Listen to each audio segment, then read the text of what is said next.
In the same vein, the People's Democratic Party has charged President Bola Tinubu to immediately sack and prosecute the embattled Minister of Humanitarian Affairs, Betta Edu, over the alleged money laundering. Now, Edu came under heavy criticism last week after a memo surfaced where she directed the Accountant General of the Federation, Oluwatoyin Medin, to transfer 585 million naira to a private account owned by one Onielu Bridget, who the ministry claims currently serves as the project accountant grants for vulnerable groups. In a statement, the PDP, through its National Publicity Secretary, Debo Ologunaba, described the unfolding events as tragic and heartbreaking. The opposition party expressed shock that Edu and the suspended national coordinator of NSIPA, Halima Shehu, allegedly engaged in the looting of billions of naira while Nigerians whom the funds are meant for are deprived and abandoned to excruciating hardship. Now, joining me on the news to discuss this is a media expert and civil rights advocate, Armsfere Ajanaku. Hello, good afternoon, Armsfere, and thank you so much for joining me at this time. Good afternoon. My privilege to be here. Yes, indeed. Well, sometime last week, we actually heard of the allegations against the former Minister of Humanitarian Affairs, and now we're hearing one of the present minister and also the suspended national coordinator of NSIPA, that's Halima Shehu. They all stand accused of allegedly engaging in the looting of billions of naira. Now, following the fight against corruption that has been going on, from time immemorial, what are and should be the potential consequences for individuals found guilty of misusing public funds? Yes, thank you so much for having me.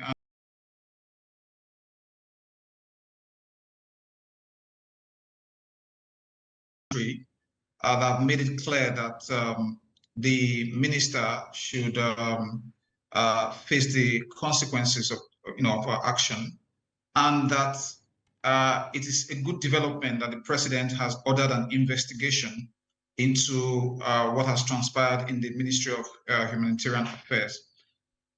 I think the fundamental point we need to note is that that particular ministry has always been in the news for the wrong reasons, especially when you talk about issues of financial probity, transparency, and accountability.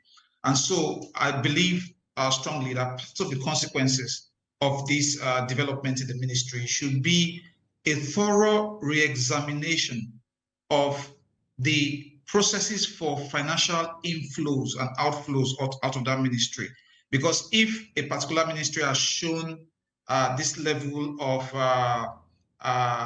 exposure to corruption, then it becomes a special case. Because as we speak, a former minister in that ministry is facing questioning from the Economic and Financial Crimes Commission, and now you are talking about agencies, under the ministry. Are talking about the minister herself enmeshed in this scandal. So part of the consequence, should be an inquest into some of those factors driving the grand scale corruption we are seeing in that ministry, and it's going to be a test case for the Tinubu administration, because this is an administration that says it's still very young, it's not up to a year, and you can see that the scandal is really going to affect public trust and public confidence in this administration. So we have to look at the consequences from the point of view of what ought to be done to use this as an example to show that the administration will not tolerate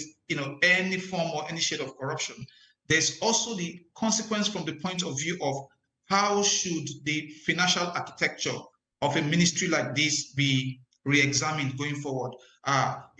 If this ministry has shown that there's a tendency for the public funds within their control to be used as a slush fund, then extra measures need to be taken to ensure that the monies and the resources, the financial resources that rightly belong to the Nigerian people, actually get to them. And well, you did say that the minister should be made to face the consequences of her action, even though she's actually denied, engaging in anything like fraud or even financial misappropriation. And, you talked about, the Tinubu administration facing this, and it's not even 1 year, gone for the administration. But this hasn't just happened, or isn't just happening in the Tinubu administration. It has actually happened in past administrations as well. Now, looking at a list of, the ministers, the commissioners that, have been engaged in, fraud or financial misappropriation, what would you say, just to understand the veracity of, this particular issue, what would you say are the long-term consequences of financial mismanagement, especially in government agencies? Now, the long-term consequences have to do directly with the Nigerian people. The Nigerian people are the ultimate losers. The Nigerian people are the ultimate victims of corruption. And don't forget that Section 15, 5 of the 1999 Constitution, as amended, mandates the states to abolish all forms of corrupt practices and abuse of power. So when you look at the long-term consequences, you see how corruption robs citizens of basic social services. In this particular case, these monies were meant for vulnerable people in certain states of the country, states like Akwa Ibom, Lagos, and all of that. So these vulnerable people are actually the historically marginalized population of our country. They are not like you and I who can, really afford the basics. These are people who, these monies, would mean so much, to them when distributed to them in whatever small tranche that gets to them.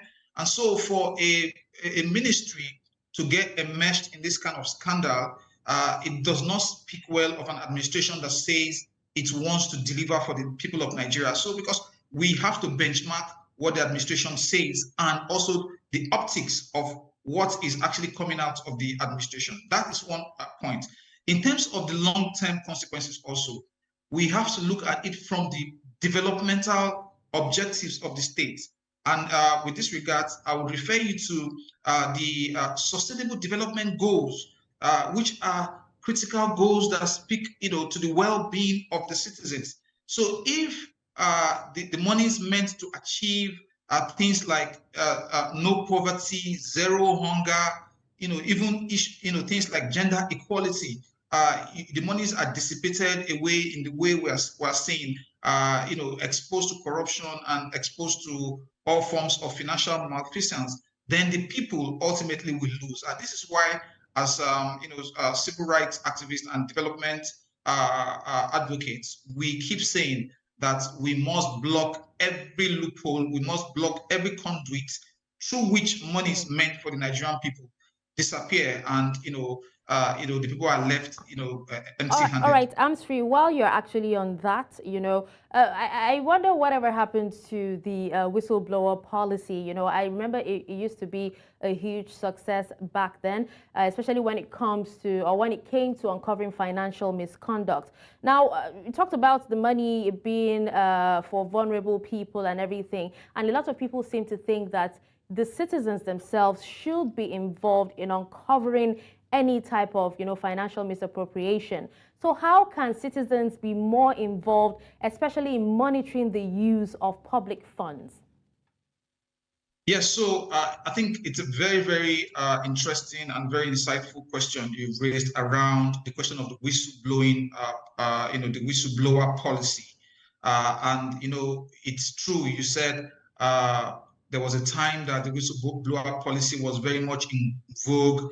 People blew the whistle, and then they were able to point the relevant agencies to instances of corruption, grand-scale looting of the treasury, and grand-scale misuse of public funds. That happened, but we must ask ourselves the fundamental question. Why did the interest in the whistle blowing process go down? Why did it happen that at some point people who had information were really, really scared to come out and then put that information forward about some of the things that are happening within the system?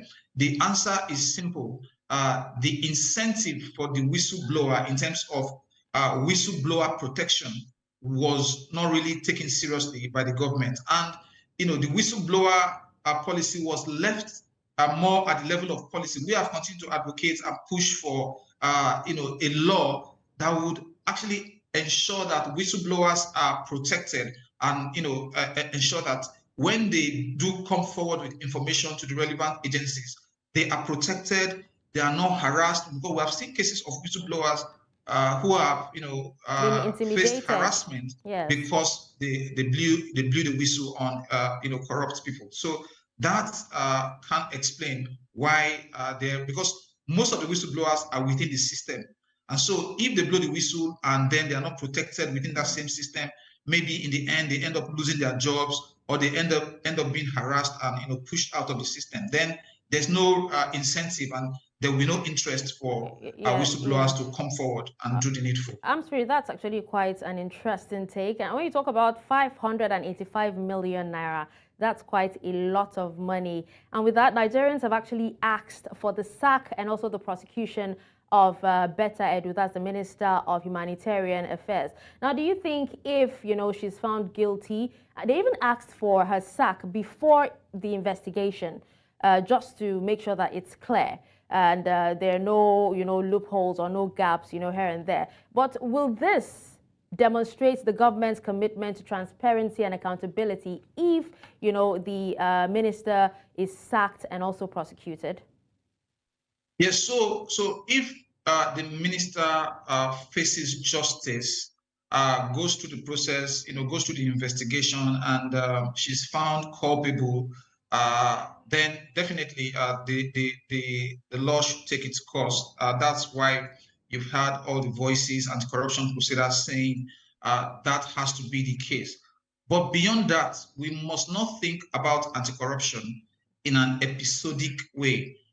We should not think about it as episode by episode or one case at a time. The Tinubu administration, we have said it severally, at the level of civil society, should come up with a comprehensive blueprint on its anti-corruption strategy. What is the government's anti-corruption strategy? How does the government want to move from prevention to enforcement to recovery and all of those key processes that are critical for the anti-corruption war itself? Because you cannot go into the fight against corruption without a strategy, without a blueprint. So does the government have a blueprint on the issue of asset declaration, for example, of public officials? How many of them have actually taken that process seriously? How many of them have declared their assets? Is the the relevant institution concerned with that also putting the spotlight on some of those key processes? Is the Code of Conduct Bureau doing the due diligence in terms of checking the assets that have been declared? So there are several questions. So the anti-corruption system is not just about addressing one episode of one case of corruption or financial malfeasance. It's a whole architecture, and the Tinubu administration has to be clear on what its strategy is. It has to be clear on what architecture it's putting in place. For instance, if a minister has approval to move monies in the kind of volume we have seen, we have heard of, what are the processes? What are the checks? During the Buhari administration, there was a whole system like the open treasury, where ministries, departments, and agencies were being asked to, put up the amounts that they were spending on various contracts and all of that, put it up in an open portal where citizens can go there and check. So the same thing should apply to this administration. It should be able to give citizens the information. There should be proactive disclosure of information that would show citizens that if I want to check contract ABC that Ministry ABC is doing, this is where I can go to. And also the process starts with the budget. We can also see how the budget was basically subverted, I would say. Sadly, we've run out of time and would have to stop this very interesting conversation here. But thank you so much for giving us your 2 cents on this issue. We appreciate you for your time.